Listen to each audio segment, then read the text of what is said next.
right, you're on the arms room. Is my mic on? I can't hear anything.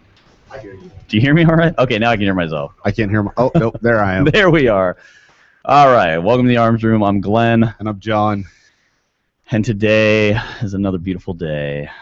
It is a fantastic day out today. It's very nice. It is. How was your Father's Day, Adam? My Father's Day was good. Thank you for asking. You're welcome. Yeah. How was yours? It was great. Yeah? Thank you for reciprocating Hey, that question. it's the least I could do. It was good. One of my daughters made me a chocolate chip cookie that was bigger than a dinner plate. Yummy. That's It awesome. was so fantastic. It's already halfway gone, I'm happy to say. I got some other cool stuff, some other good, cool presents from my kids, and but that was a good one. That was a really good one. Literally good. It was tasty good. Tasty good. So yeah, I had a good Father's Day. It was a good time. Went over last night to some friend's house and had a big, huge Father's Day dinner and hung out with some other fathers and good stuff. Nice. Good stuff. How about you, John? Well, I'm happy for both of you. Father's What's Day. wrong, John? Father's Day was just another day in my house What's wrong? yesterday. Why don't you tell us the story you told us before, John? No. Let's not. There has to be some modicum of... Is that in fear of somebody politeness. might be listening? No. I don't think that somebody is listening. No. God, no. Probably not. All right. It was a great day. Good. I am glad to be a father. I'm glad. Glad you are. What else we do this weekend? Oh, we had a class on Saturday. We did. That was fun. It was fun. It was too hot though. I don't like teaching classes in Phoenix in the summertime. And windy. Windy and hot. It's like a blast furnace. Not exciting. But anyways, taught a class. It was good. Yeah. Good students out there. Good stuff. Good stuff. Before we get on the show, I have a thing that's been bothering me for the last week. I have to tell you about. Is this something that you need medical care for? So every time Penicillin, man. I pee, there it burns. I was just gonna say. Man, you beat me to the punch. All right. No, I want to talk about what's going on in Iraq, just briefly. I don't want to get any of us, because I know we could all get in a tangent about this. But Glass it. okay, here's what I want to talk about. That's all I have to say. Of course, I don't think anyone in this room thinks we need to be involved over there anymore. But what I want to do, the thing that's been bothering me, is not what's going on in Iraq. What's bothering me is how vets feel about it. Because there are a lot of vets out there right now that I've been reading about and hearing about, and even a couple guys that I've spoken to who are really having a hard time with the fact that they, dedicated a large portion of their life or lost a lot of friends and brothers and sisters, and now we've, Yeah. basically lost. It's the same thing. It's the same thing that happened with Vietnam. I mean, you got all these guys that went out and did what they did for whatever reasons they did it.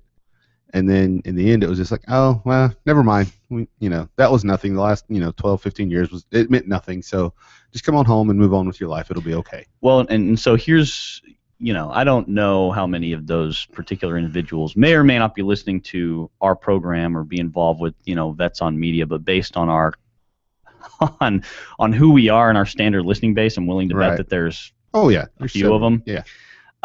If you're one of those people and you're really struggling with this, please contact us or contact Vets on Media or contact someone locally before you consider doing something stupid.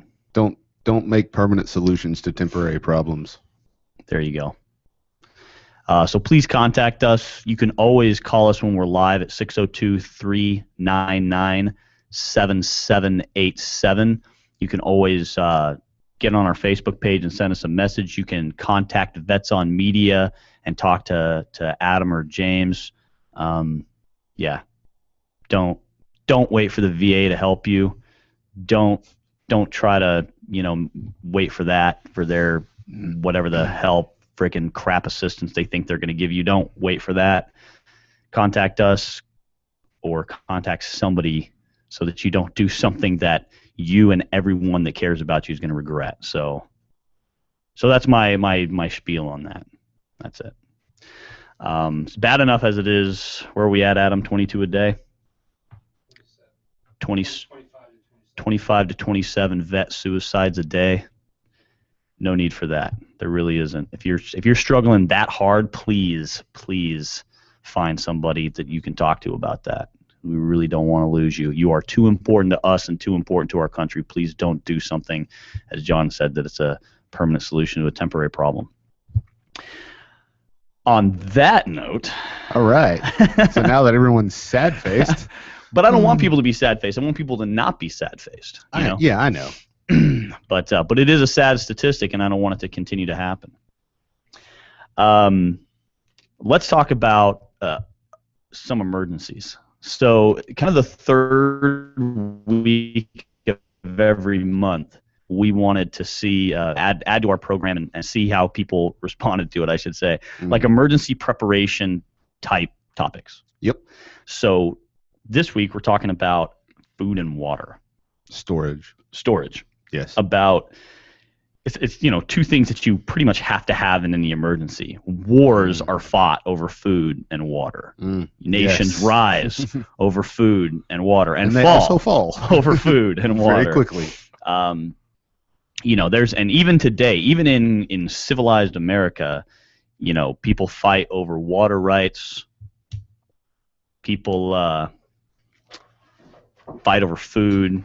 Oh, yeah. We have small panics, riots, natural disasters, anything like that. These are always problems. So let's talk about realistic emergencies. First, why should people food and water storage? In case the power goes out at your house. In case there's a truck driving strike. Natural disasters? Natural disaster. In case the zombies come. Totally joking. Dude, did you see my post? No. Oh, you broke it. Let me show. I'm going to tell you. I'm sorry. Did I jump the gun on something? Listen, this is what I said on Facebook. I said on tomorrow's show we'll be talking about the importance of food and water storage. We'll also be talking about emergencies that could happen. We promise we won't use the Z word. Show's over, everybody. See, that's what happens when life is normal at my house and I don't have time to check my Facebook page. All right. I apologize. I'm sorry. I'll fine him. 7 Hail Marys. Don't worry, everyone. John's going to get fined. Damn it. On-air fine.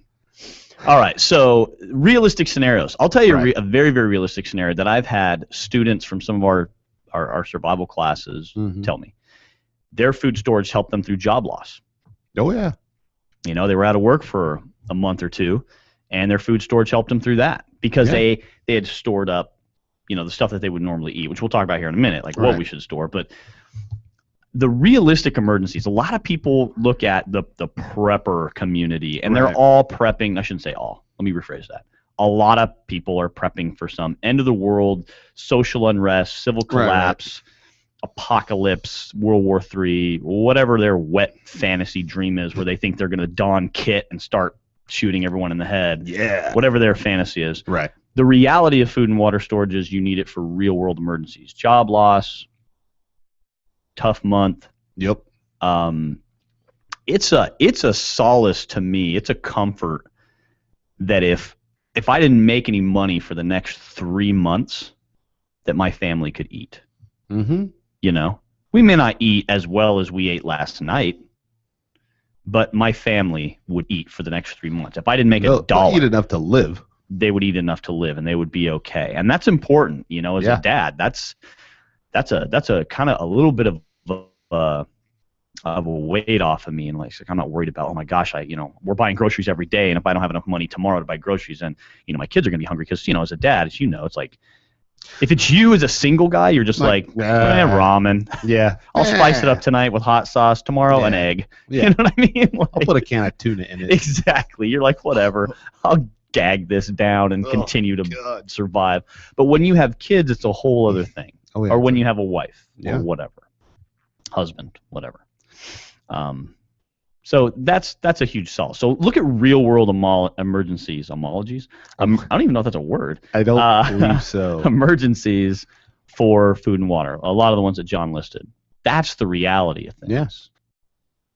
And if you look at food, how much food are we going to have available to you today? If you are a day-to-day grocery shopper, how much food's going to be on the shelves in grocery stores?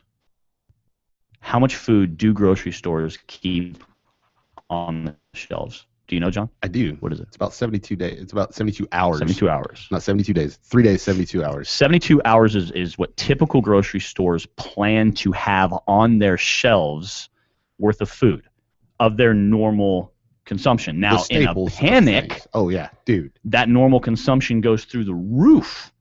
I'm going to buy 50 loaves of bread and 40 gallons of milk. And when people think about, oh, I'll just run down to the grocery store and grab something, go on the old Google-a-rooney or YouTube.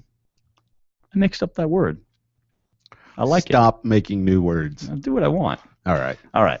So if you go on Google-tastic or you go on YouTube,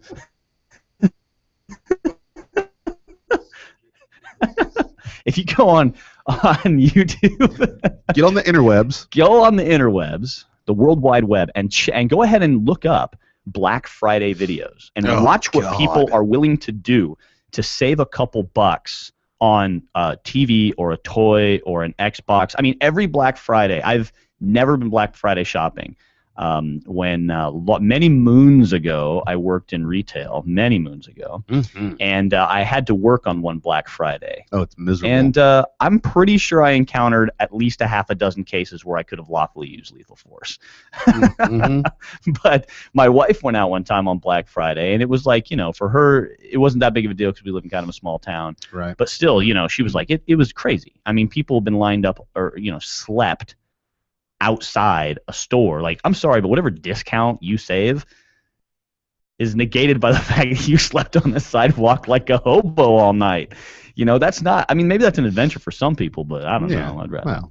Anyways, point is, every year people get stabbed, they get shot, they get trampled, they get robbed in the parking lot. So now imagine that that's not just some toy for their kid or some good deal on a screen, that's necessary food, necessary water, or something along those lines. What would you do for the last loaf of bread? For my kids? Yeah. There's nothing I wouldn't do. Exactly. Let me rephrase that. Because I know both you and Adam in your brains. There are some things. What would you do for a Klondike bar? How long's it been since there were Klondike bars on the shelves, Adam? That's my question. How long's it been since I had a Klondike bar? Let's get specific. This is like basic training thing where it's like, where you look at a person, you're like, are they 6 weeks attractive, 7 weeks attractive, like deployment time? Are they 3 months underway, or are we 5 months underway? I used to have a high school teacher who was a submariner.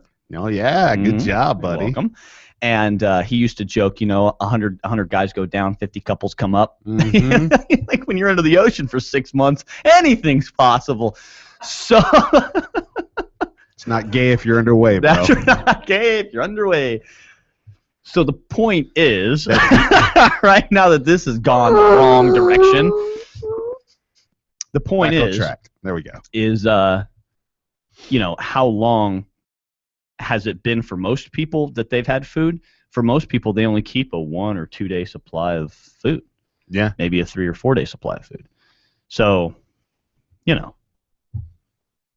if it's only been a couple days for someone, I mean, have you ever been hungry, really hungry? I mean, most people are like, oh, it's been 6 hours since I ate. I'm so hungry.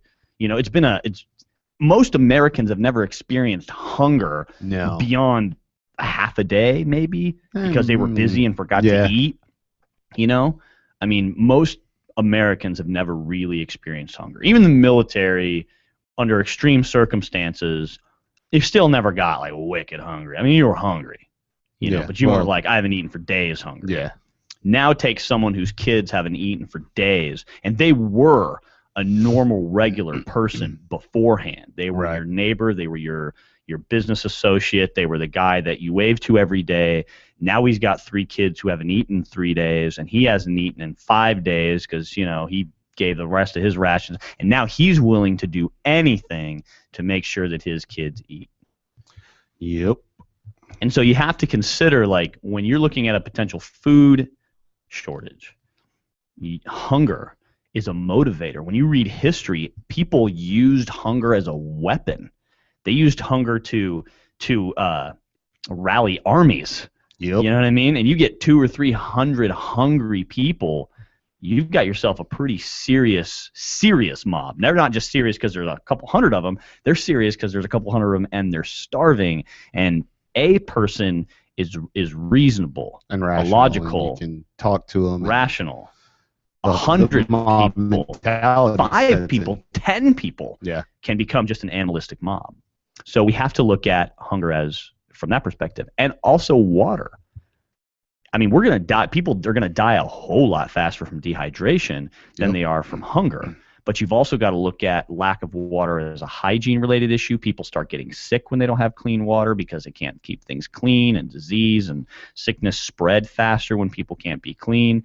And then you've got to look at the problem of, you know, people just becoming dehydrated and dying from it. What would people do for a clean source of water? You look at America today, people don't fight over food typically, but people do fight over water. Mm-hmm. Where I'm at in Prescott, there's been a decades-long war over a very particular aquifer that's under the ground and who has access to it. I mean, people have literally drawn guns on this concept. You know, my dad, who's been on the show in the past, you know, he works for the state of Colorado as a water conservation officer, and you know, he releases water from lakes basically up in the mountain down to ranchers and farmers in the valley below based on how much they buy. If they need more, I mean, there's been threats on lives, there's been, you know, straight up fist fights, there's been legal battles over water because it's a necessary thing to live. So if you imagine that today under quote unquote civilized terms people are willing to fight over water, imagine what happens when the water just simply turns off. It just turns off. There's just no more water because something happens. Even if it's just a water main breaking or an aquifer drying up or it sucks. a major emergency where the power goes out or the gas goes out and you can't heat water anymore through a water heater or whatever it might be, the water gets polluted, even gets tainted somehow. You know, I've always thought, like, you know, from a terrorist perspective, what a terrible way to do something. That's always been my fear. Like, I don't fear someone flying a plane into, you know, a local building in Prescott, but someone poisoning a water supply, that could affect an entire geographical area. Mm-hmm. You know, like, you could decimate people. Mm-hmm. So do you have clean water in case something, and what if it was just a chemical spill or a radiological, you know, whatever, contamination? So what are some other reasons, John, that people need to get more freaking serious about storing food and water? Because I know so many people who don't, or they say, I'm going to do it tomorrow. Yeah, I'll get around to it. We'll start next week. I think we like the real world things that are likely to happen. I think we've pretty much covered. I know I was out of power several years ago because there was a car accident and it took down like part of the power grid in my neighborhood, and I had no ability to run water because I'm on city water. It's happened at my father-in-law's. They're on a well. Well, if there's no electricity, the well's not pumping. So you need to have, I mean, it's an endless, you could endlessly what if, what's going to happen. Sure, absolutely. You know, the job loss is an absolute possibility. Car accident, natural disaster. I mean, natural disasters aren't really a huge deal here in Arizona, but they can happen. You know, wildfires, you guys had an issue with that. Yeah, wildfires, man. You know, so there's no excuse not to have it. And I mean, you know, we can sit here and talk about reasons to do it all day long. I think a lot of people's biggest fear is having no idea where to start. So that's what we're going to get into next. When we come back from the break, we're going to talk about how do you realistically get started in storing food and storing water and just preparing yourself for a responsible adult lifestyle, taking care of yourself and your family. You are listening to The Arms Room. Breaker, 1-9. right, bandits, you got some ears on, son? Have you ever wanted to be a truck driver? If so, pay attention. If not, pay attention anyway. Southwest Truck Driver Training offers everything you need to get started. You can get hired before you begin training. They've got GI Bill approved training facilities, day, night, or weekend programs to fit your busy schedule. And if you have any questions, no sweat. They've got veteran supportive campuses with veterans on staff to serve you. And on top of that, they have lifetime job placement assistance. Put the pedal to the metal. Call Southwest Truck Driver Training today.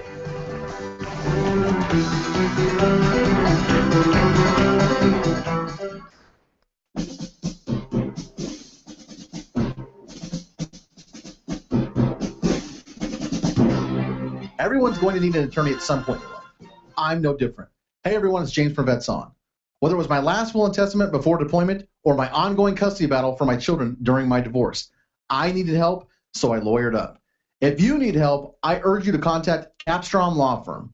Capstrom Law Firm in Springfield, Missouri services clients throughout the state in criminal law, personal injury, and family law. With over 13 years practicing law, Tom Capstrom understands both law and court procedures and how stressful they can be. Let Tom Capstrom Law Firm and his dedicated staff take the stress and worry out of a difficult situation by calling him today. We feel so strongly about the work that Tom and his staff are doing that he'll be a monthly guest on the show. Tom is a veteran and a listener, for God's sake, so you know the guy is solid and will fight for you. Give Tom a call today by calling 417-864-0552 or email Tom at capstromlaw.com. And don't forget to tell him that Vets On sent you. The choice of a lawyer is an important decision and should not be based solely upon advertising. Are you sick and tired of being sick and tired? Are you or someone you know suffering from eczema, diabetes, or vitamin deficiencies? Then I can share with you something to help remedy that with health and wellness. It can be a business plan too, which is a great opportunity to meet and interact with all types of people who care about changing lives. So when you are ready to make a difference, call Jamie at 602-295-9969. That's 602-295-9969. Hey everyone, it's Adam from Vets On. Are you or someone you know looking for employment? Then look no further than iVetX. iVetX is placing veterans with the right hiring companies. Join their mission in putting veterans in inspiring careers with ensured success. Access their national pipeline of military talent for companies. All veterans are pre-screened for 55 soft skill sets, 800 clarification types, education, experience, salary range, and so much more. iVetX can help you find the perfect job to veteran match. Your skills are based on what's needed for success in that job. If you're a hiring company or a veteran looking for your next career, then get started today and go to www.ivetx.com. iVetX, bridging the employer-veteran gap by putting Americans' veterans to work today.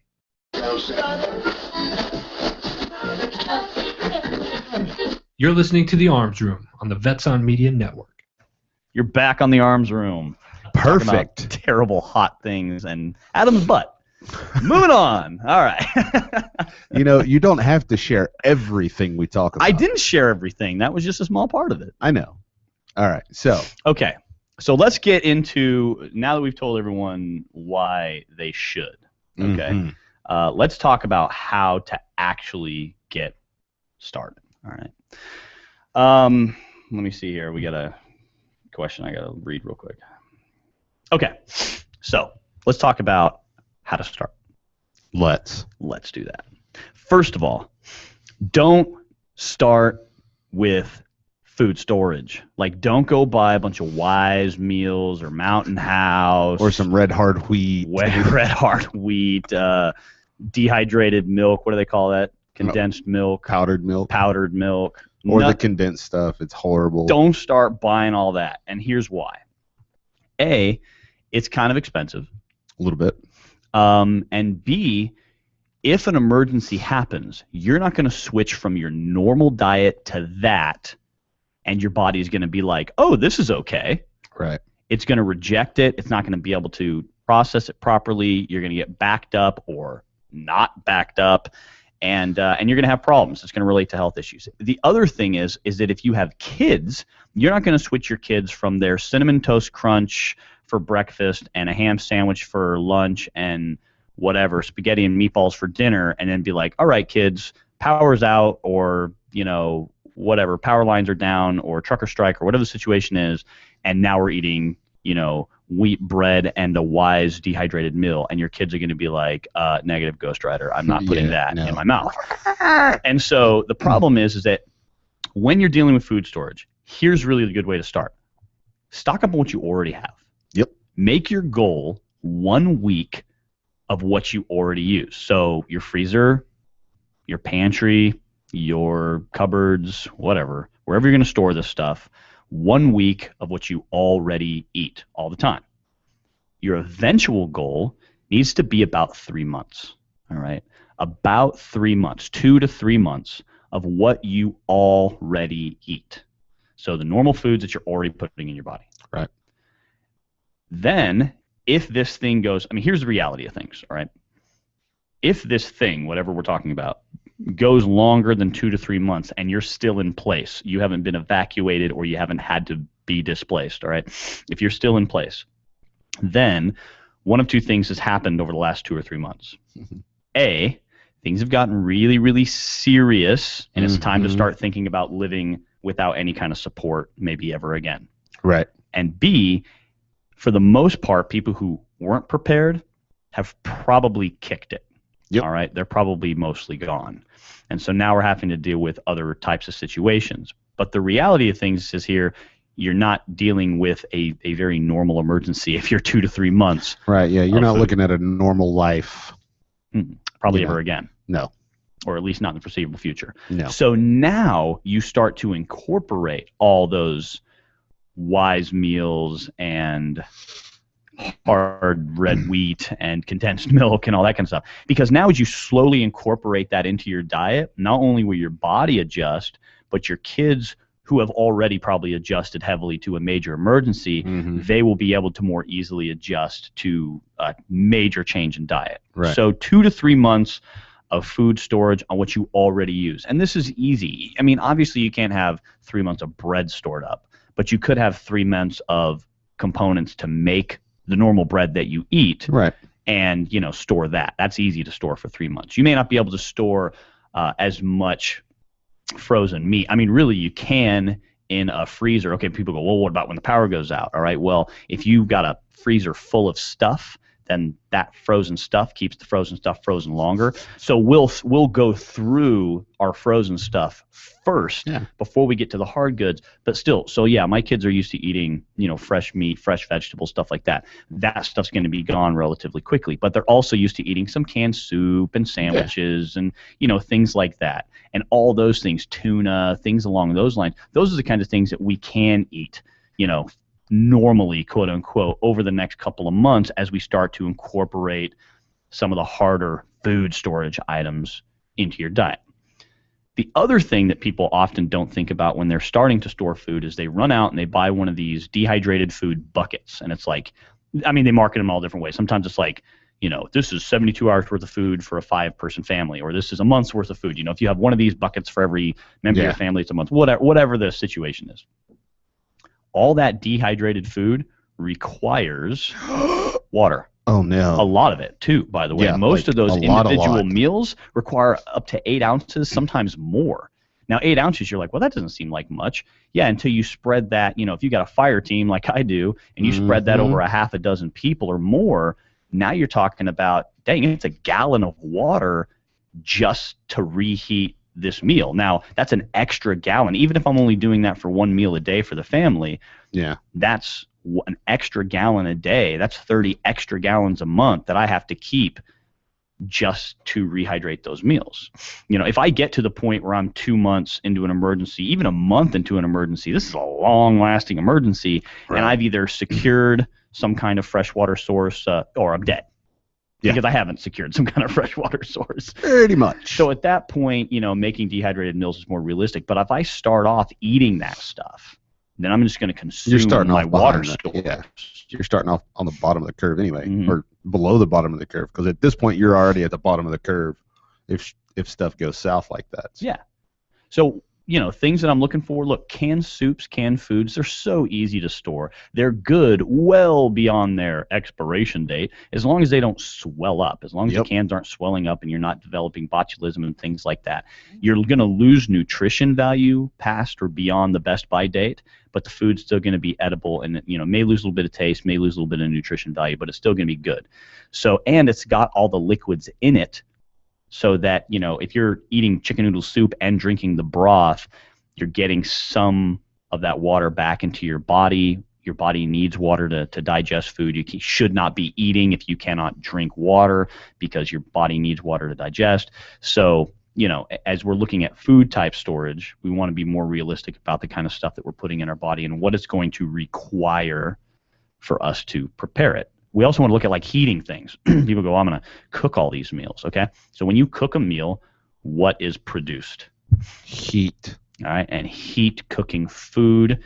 If it's already wicked hot, then this sucks, because it's already hard enough for us to cool ourselves off in an emergency. Plus, if your electricity's out, your stove doesn't work. Stove's not going to work. If I have a gas stove or anything like that, that's probably all cut off. So do I have a way to cook this food? Do I have ample grills, oven, or stoves, a little Coleman stove? If I have that, do I have enough butane stored up, or do I have the adapter that hooks it up to a propane tank? Do I have a few propane tanks sitting around full? I rotate mine, or try to do it effectively through my grill, my outdoor grill. Right. I've got 3 propane tanks, just try to rotate them through there. And you're also producing, every time I'm cooking, aroma. Mm-hmm. Right? So my neighbors or my enemies, maybe, who haven't eaten, that I haven't included in my little potential group of people that are your neighborhood staying network. alive, all of a sudden they smell what the rock and is we're not cooking. We're not talking like next door neighbor. We're talking like 2 and 3 blocks away. Exactly. I'm talking about people that I may or may not have included in my little happy group. And again, this is any kind of emergency.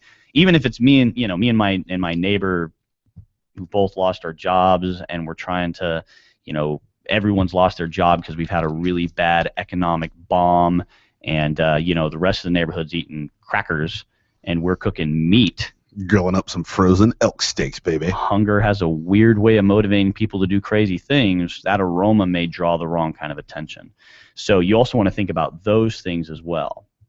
I like things that don't have to be prepared either. If I don't have power, if I don't have water, if I don't have whatever, I want to have some options that don't have to be prepared. Things like MREs. MREs are great because they don't have to be cooked. They're pre-cooked. Now, I don't want to make a lifetime out of eating MREs. Obviously, it's not healthy. There's some things that are wrong with doing that. But if I want a quick meal that doesn't have to be prepared, consider having a few cases of MREs on hands. All right, meals ready to eat that don't have to be cooked. That if you do have to cook them, very minimal amount of water. And not only that, but it can be dirty water. Yep. Because your food's not coming in contact. I mean, you're talking about like an ounce or 2 of water that has to be, and it could be dirty water. It could be freaking sewer water. It doesn't matter. Mm-hmm. All it has to do is heat up. You know what I mean? Your food never comes in contact with it. And you can eat the food without it being, prepped. I got some squad style MREs that are like the big trays of food that they use. Yeah, when they're doing tray rats. They call them squad MREs if you're trying to look them up to buy them.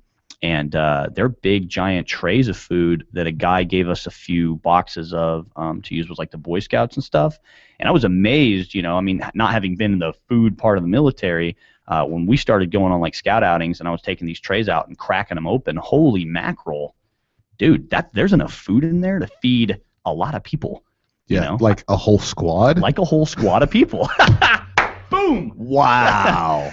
Mind blown. And again, doesn't have to be heated up to eat. And if you do want to heat them up, you heat them up in hot water. Again, doesn't have to be clean water. You could boil a big tray of water, set this in there, it heats it up. Takes, if you want to properly heat them, it's like 30 to 40 minutes that it heats it up. But man, this tray, I fed, the first one I cracked open was like barbecue pulled pork. Oh, yeah. And it fed, let me think, there was 8 of us. It fed 8 of us for dinner, plus we had some bread rolls, some other, things like that. But it fed 8 of us for dinner, and then the next day, we just covered it back up, and the next day, the boys were still munching on it. There's tons of food in there. So, there's plenty of options out there that don't require a whole lot of preparation. And again, canned goods, hard, dry goods, look at things that don't take a lot of prep. Those things are eventually going to be involved in your preps, but, you want to watch out for that. What are some other things, John, you think that we might look at when we're talking about how we're going to, or what kinds of things we should store? Stuff that stays kept really well. Like, obviously cans will stay well if you keep them.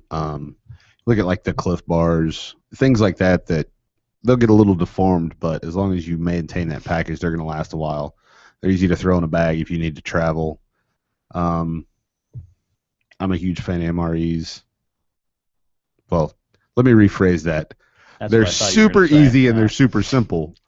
But dude, that's pretty much my stuff at home is, what I've got in my pantry, and then I've got some of the wheat and things like that, and then I've got like the dehydrated stuff, and then I've got the MREs, and that's, I've got me and my family covered for X amount of time. So, that's the stuff I keep. And too, like as an example, vitamins.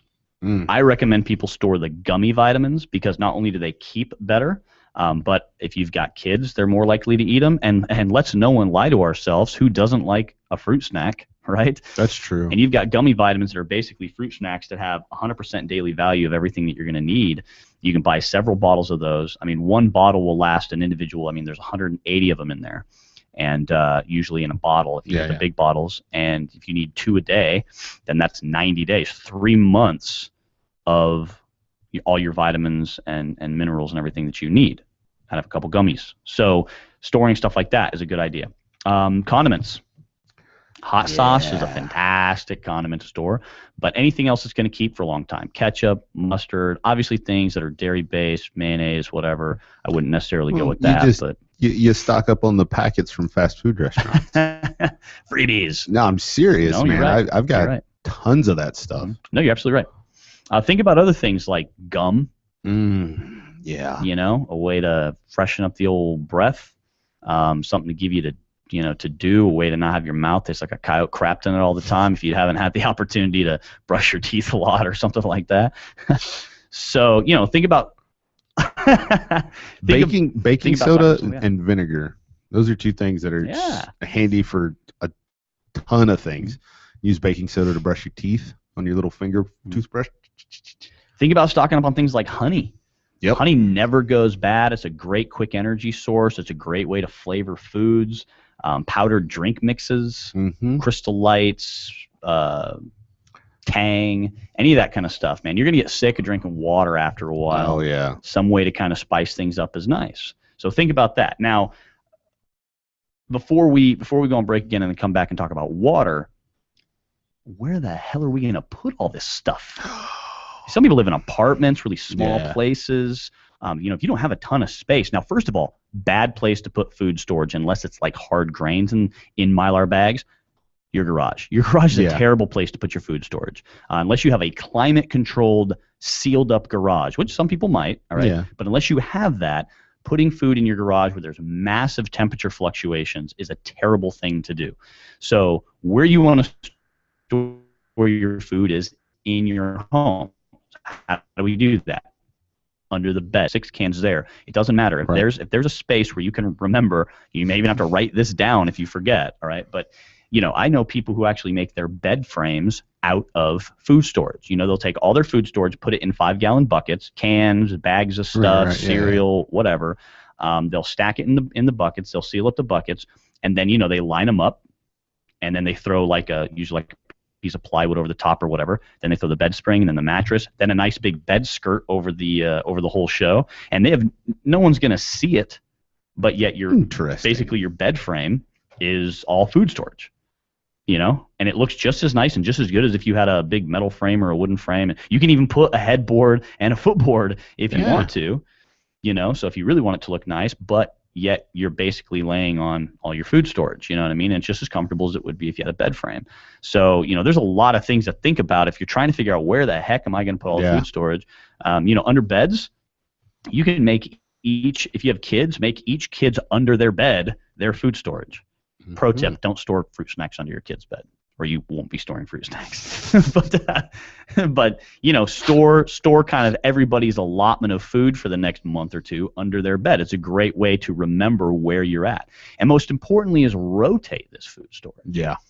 And again, because you're going to be trying to store up first 2 to 3 months of what you normally eat, then you just rotate through that stuff. So it's like if I normally eat whatever, I just put the new one in the back and take the old one off the front. Yeah, it's not difficult to get to that point. You just when you go grocery shopping, you buy 1 extra can or 2 extra cans of whatever it is you're doing. So it just got to be, you just have to basically create a system to do it. That's all. Consistency. So think outside the box when you're looking at food storage. What am I going to store? What takes a minimum amount of preparation? What's easy? What are my kids going to enjoy eating, if that's a factor? What is my body going to tolerate eating? That's a factor. And then where am I going to store it? Be creative when you're storing. Try to keep as much food storage as possible out of your garage. It will lose its capability to be stored faster. Food will go almost forever in your house because there's not massive temperature fluctuations. All right, we're going to hit the break. When we come back, we're going to talk about water storage. Water is life. Yes. So we're going to talk specifically about that. You are listening to The Arms Room. Everyone's going to need an attorney at some point in their life. I'm no different. Hey everyone, it's James from Vets On. Whether it was my last will and testament before deployment or my ongoing custody battle for my children during my divorce, I needed help, so I lawyered up. If you need help, I urge you to contact Capstrom Law Firm. Capstrom Law Firm in Springfield, Missouri services clients throughout the state in criminal law, personal injury, and family law. With over 13 years practicing law, Tom Capstrom understands both law and court procedures and how stressful they can be. Let Tom Capstrom Law Firm and his dedicated staff take the stress and worry out of a difficult situation by calling him today. We feel so strong about the work that Tom and his staff are doing that he'll be a monthly guest on the show. Tom is a veteran and a listener, for God's sake, so you know the guy is solid and will fight for you.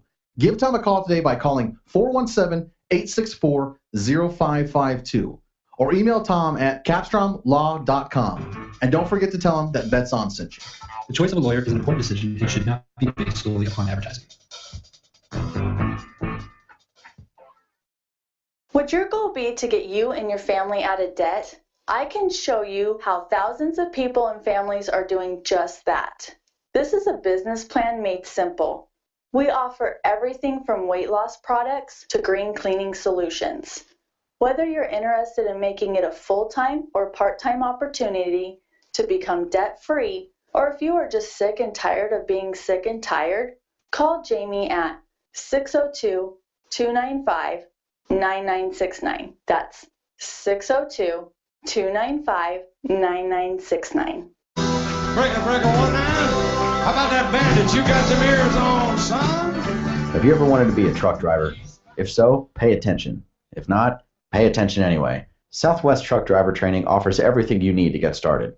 You can get hired before you begin training. They've got GI Bill approved training facilities, day, night, or weekend programs to fit your busy schedule. And if you have any questions, no sweat. They've got veteran supportive campuses with veterans on staff to serve you.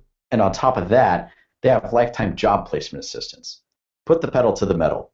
Call Southwest Truck Driver Training today.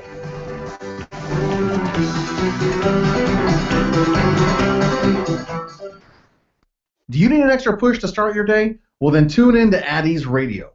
Addie's Radio is a show that explores tough questions in an open and fun forum. The program also engages hard-hitting issues concerning veterans' physical, mental, emotional, and spiritual health.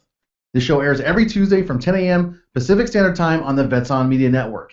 Addie's Radio is hosted by Jesse James, a combat veteran of Afghanistan, so he knows the problems that veterans face every day.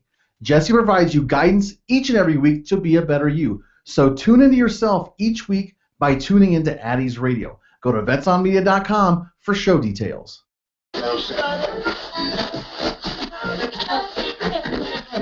You're listening to The Arms Room on the Vets On Media Network.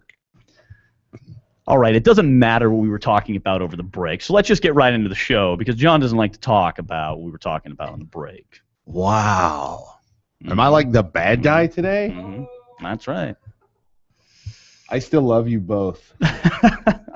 We'll bring it in for a man hug later. Oh, I'm stretching for that hug. All right, let's talk about water. Water. So one of the questions that was asked on our Facebook page is from one of our students, Jake. Being in Arizona makes water storage a large concern. With that in mind, what are some food storage options that don't need a whole bunch of water in order to prepare like dried foods? So I think we kind of covered the answer to that. But the reason that I read it is because it really kind of helps us bring in the water concept. A lot of people don't consider water storage when they consider food storage. Because here's the thing with water. You should not eat if you cannot drink water, because your body requires water to digest. So, if I don't have appropriate water storage, I could have a year. People talk about a year's worth of food or whatever, or 6 months or 5 months or whatever. But I've only got a day's worth of water. Exactly. But and I've got a few flats of water out in the garage or whatever, and it's like, well, that's great. Do you have enough water to bathe, keep hygienic, clean your food, dishes, whatever like that? Drink enough to keep your body normally hydrated, plus have enough to keep your body hydrated enough to digest your food, plus have enough water to prepare whatever food it is. So, if you're storing a bunch That's a lot of water, man. It's a lot of freaking water. People talk about like, I should have a gallon per minimum per day. I would say 9, and I would go with, that's no in German, by the way. Yeah, okay. So that's the extent of my German, by the way. 9. All right. So if you have a minimum of 2 gallons of water per day per person, right, you're on the right track. But that's still not a lot of water, because again, you have to think about bathing, washing all the clothes and dishes and everything else that's going to be required. And yes, you can reuse a lot of that water, but only so much. I always love when people go, I'll just use rainwater. That sounds great. That's a grand idea. If you don't live in Arizona, the desert. Yeah, I mean, we don't get enough rainwater to supplement us for that long. Maybe during the monsoon season. Oh, sure. I mean, you can fill up a 55-gallon drum. You get a big in like 10 seconds. Yeah, if you're capturing it off your freaking roof, a couple minutes you'll have. I mean, seriously, with a big, huge surface area like a roof, add a tarp and stuff like that. Oh my gosh! I mean, within a few minutes, you can have 100 gallons of water. I mean, monsoon rains. Man, if you've never experienced a desert monsoon, holy crap, some water comes out of the sky. Yes, but that's only when we have a good monsoon season, and only so often. Well, I'll just go up north where there's lakes and rivers and snow. Right, most of which are all dependent on the monsoons or snow runoff or whatever, right? So, and if you think about, again, we talked about the bugging out, bugging in thing a while back. Right. If you think about, I'll just go get water out of the lake. Yeah, you and 500 other people, or 5,000 or 5 million or whatever, depending on where you and everybody else are going to the lake. And then you've got some jackass who's going to start bathing in the lake, pooping in the lake. Yeah. It's going to happen. And now you've got him plus 800 of his idiot buddies all doing the same thing, and now your water source is heavily contaminated. That's the first thing I'm going to do is poop in the lake. You would do that. They're like, this is my I lake. claim this lake. I win. So let's talk about why water is so important. When you think about a loss of food, the average person can go about 7 to 10 days without food. Yep. Now, you can't do that without loss of capability. Your physical capability is going to drop. And you need about, starvation mode is like 1,500 calories a day. The average adult needs between 2,000 and 3,000 calories on average to continue to operate at full capacity. 1,600 calories a day, that's like starvation mode. Like your body's alive, but it's not really doing as well as you wish it would. With water, it's even more severe, because with water, if you lose 1% of your water, you're dehydrated. Like your water content in your body has to be at an incredibly high level. If you lose about 15% of your water content, you're dead. That sucks. So it's like you can lose like 40% of your blood and live, right? Yeah, something like that. And about 40% of your blood loss before you actually are bled out and your body goes into irreversible shock. But 15% of your water? 50% of your water and you're dead. And of course, that's a problem with bleeding out, is you're losing both blood and water, right? But that's a problem with dehydration. Is it doesn't take much. And when you start to get dehydrated, you start to lose bodily functions. Oh, it sucks, man. I mean, your brain starts to lose function because you're losing water content in your brain that keeps it functioning well. Your joints start to lose lubrication. They start to hurt. You start to lose dexterity. You start to lose mobility. Your muscles need water to operate. Every single one of your digestive organs needs water to operate, like we already talked about. Your body has to have water. So water storage should be absolutely vital to people. So how are we going to make this happen? One of the first things you need to consider is storing actual water, like storing water at your location, your domicile, your office building, wherever you're going to be the most. 55-gallon drums are great. You know, you can pick them up for anywhere from $25 to $50 to store water in. You need water grade barrels. Don't get food grade barrels that have food stored in them and then put water in. It's a bad idea. And don't try to clean them out with bleach or anything like that, because you're never going to be able to get all that nasty stuff out. Buy water barrels. They're not that expensive. I've seen them for as high as $100. I've seen them as low as $25. We bought a couple brand new a couple of years ago, delivered to our house for 2 barrels and everything needed for those barrels. I think it was like $120. So that was delivered, and you know, that was the whole shebang. So now, where you don't ever want to store water, don't ever store water in old fruit juice bottles or old milk jugs. No. Okay? Don't store water in either one of those containers. All right? There's problems with bacteria growth. All right? But you can use soda bottles are fine. You can rinse out soda. Soda bottles are great. Even better, great way to store water in soda bottles or things like that is fill them up, throw them in the freezer, especially if you have a big deep freeze, chest freeze, anything like that. Any empty space should always be filled up with frozen bottles of water, because now not only are we reducing our electricity usage, because the more stuff that's in a freezer, the colder it stays, the less energy it uses, but if we do lose our power, now we've got frozen bottles that are going to help keep our stuff frozen. And once they thaw out, we have drinkable water. We have water, right? Very easy. All right. Now, what you're looking at for, the jugs is the big containers. There's all kinds of big containers. I mean, you can have a 5,000-gallon tank outside your house if you want to. You can do it underground. You can do it above ground. But look at some other cool options. We put a video on our YouTube channel, on Independence Training's YouTube channel, not too long ago. We were at one of our associates' shops up in Prescott, and they had one of the things we demoed on there. We showed on the video was this cool water storage container that fits in corners. It was like 30 gallons, but it was designed to fit in corners. So like the corner of a closet that's not being, like that corner is almost always empty. The corner of an office that's not, I mean, look around this room. There's nothing in any corners. Right. And so you kind of consider that if you've got a work area, an office, a closet that's not being used, a storage room, anything like that, throw one of those things in there. You get a couple of them.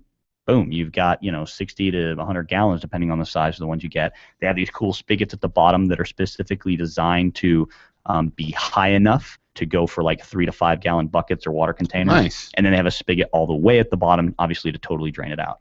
And don't forget that in your house you have anywhere from 1 to 2 already built-in storage containers. No, water heaters. Oh yeah, your water heater. Yeah. Your water heater most of the time is 30 to 50% full. So, sometimes all the way full, but, on average, just operates about half full. Yeah. And you've got that water. So you're already storing some water. Now, depending on how long it's been since you changed that, how hard the water is inside, stuff like that, that may or may not be water that you're going to use to drink, but it's water you can use to cook with, or water that you can use to bathe with, or whatever. So look at those kind of containers. There's lots of great containers out there. You can also look at things like, what are we going to do with the dirty, nasty water? How are we going to get that? Learn how to filter water. My recommendation for most people is to get a good water filtration system. I recommend things like individual filters. I'm a big fan of the Life Straws. I love them. If you want to learn more about that, again, go to the Independence Training YouTube channel. We talk about Life Straws in one of our videos. I'm a big fan of Life Straw individual filters. Filter 250 gallons. They're just a freaking straw, so it's really easy to use. Your kids can use them, whatever.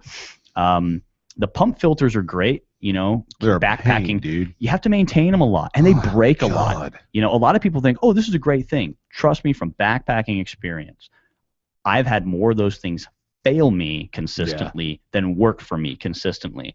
Because when you're using them every single day to filter 5-10 gallons a day, you're putting a lot of wear and tear on the parts. If you're not maintaining them 100%, then there's all this maintenance and cleaning and all that kind of stuff that has to go on with them. So it's not that I don't own them. I obviously do. I just talked about it. But that's not something I'm going to rely on. That's going to be, another option, but not my only option. Right. One of the things I recommend is to get like an actual base camp filter. The ones I like the most so far are a LifeStraw unit. It's the LifeStraw family. Yeah. And the LifeStraw family, if you have a family of 4 or 5. I think it's 5. 5, a family of 5, that will filter enough water, remove all bacteria and viruses, which aren't typically a problem in North America, but in an emergency could become a problem. Mm-hmm. It will remove all bacteria and all viruses for 5 people, a gallon per person per day for 3 years. That's a lot and they of have water. an indefinite shelf life. Yep. And you can use them and then dry them out. So emergency happens, you have to use it for a few days. Emergency's over, you dry it out, and you put it back on the shelf. Indefinite shelf life. Nice. Another great option is something like a Berkey. Now, a LifeStraw family is about $70, $80, something like that. A Berkey's about $400. You can make your own. You can, if your Google Foo is strong, it's pretty easy to find. You can make your own Berkey for maybe like $300. You can buy one for about $400. But the cool thing about the Berkeys is that they can remove everything. They even have filters that will remove arsenic. They even have filters that will remove chlorine. And see, the Berkey will remove chemicals and heavy metals, and that's something that almost no other filter can do. That's crazy. So people like in the Phoenix area here, lots of people have pools. And so when people talk about things like water storage, they go, I just got the pool out back. Drink that water, you'll die.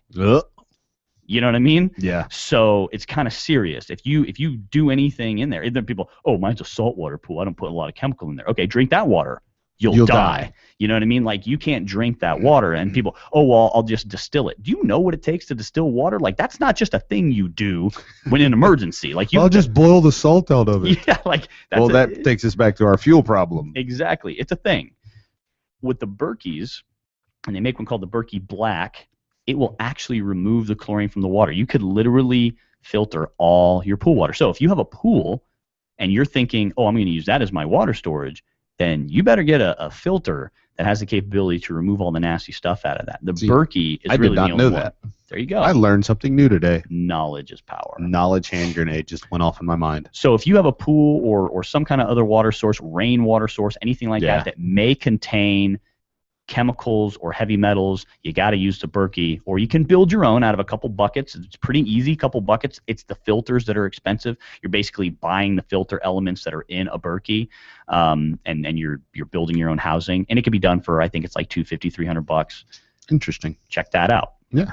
All right. Something like the LifeStraw family is a great option if you're just going to be filtering, normal water that's just kind of, infected. Like, I would filter Hurricane Katrina water with a LifeStraw family, depending on where the runoff was coming from. I would use that to filter, because it's going to remove bacteria and I'm not going to be viruses. sitting on my front porch drinking water out of the, that's flowing by. No. But I mean, like, nasty water that's coming out of the creeks and the rivers and stuff like that. No, not the stuff in the street. That would be gross. But that's the concept. When you look at those kind of emergencies, it's water everywhere and not a drop to drink. Yeah. And there's other methods. You've got boiling purification. With boiling purification, you have to get the water temperature up to 149 degrees for a minimum of 30 seconds. So basically a rolling boil for 30 seconds. Now, that's not going to remove chunks, so you have to pre-screen the water going in. It's also not going to remove color.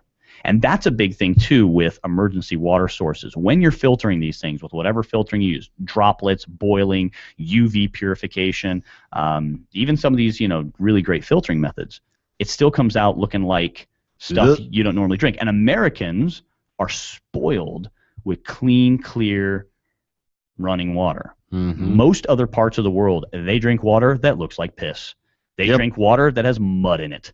That's what people mostly Little dirt drink. never hurt, man. Yeah. So you have to kind of get ready to mentally prep yourself. Exactly. Yeah, it's like, you have to get ready to mentally prep yourself, even if you're using these great filtration methods, to drink water that may look funny or possibly taste a little funny.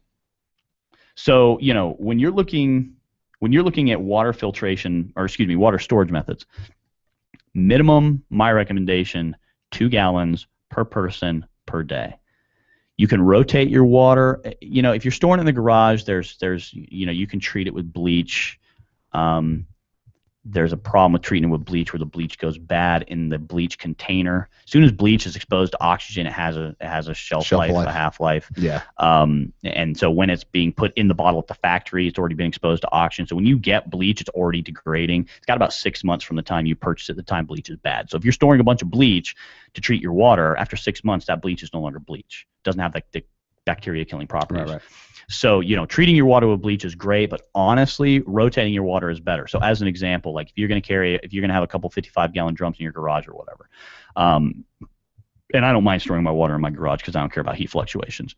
I just rotate it, so usually every 6 to 8 months, I pump out several 5-gallon buckets full of water out of each barrel, and I go pour them on the bushes outside, water the garden with it, whatever the heck you want to do, and then fill that thing back up, with your normal tap water and call it a day. As long as you're rotating it, that's the problem with water. It doesn't get rotated. Same thing with if you're going to store bottled water, jugs of water, anything like that. You just have to rotate the water and make sure that it isn't building up any kind of nasty bacteria or anything like that. So, for water storage, 2 gallons per person per day, store as much as you possibly can. If you've got space in your garage, they have vertical ones, like the big drums. People are like, those drums are huge. Great. You can get a vertical one that stores, 80 or 90 gallons, takes up less profile space. It's taller, but usually you have the ceiling for that in a garage or something. So food and water are critically important for you to be storing, more so than ammunition or fuel. Or but I need 50,000 rounds. Your bug out bag or whatever the heck it is that you read about on some place, whatever. I'm here to tell you, and I think all of us can agree based on real world emergencies, we actually have seen that wars food and water are raged over food and water. Yep. Nations rise and fall over food and water. People today still fight over food and water. Store food and water so you can be prepared for emergencies. It's a huge load off your mind so you don't have to worry about even personal emergencies, job losses, brief power outages like you talked about, or major life-altering emergencies. Food and water storage are critical. Consider everything else after you've got that handled. All right, next week we're going to have Guy from Fathom Arms on. Yeah. He's going to be talking about what you should look at when you're buying an AR-15 upper, what you should look at when you're building your own. Obviously, he's going to be talking about his own products. We showed him here a few weeks ago. We're going to bring some of his stuff back in. We're also going to be talking about the 300 Blackout round. Lots of rage. It's a really cool round, Lots of cool stuff going on about the 300 Blackout. We're going to tell you why you should, or maybe even shouldn't, consider the 300 Blackout.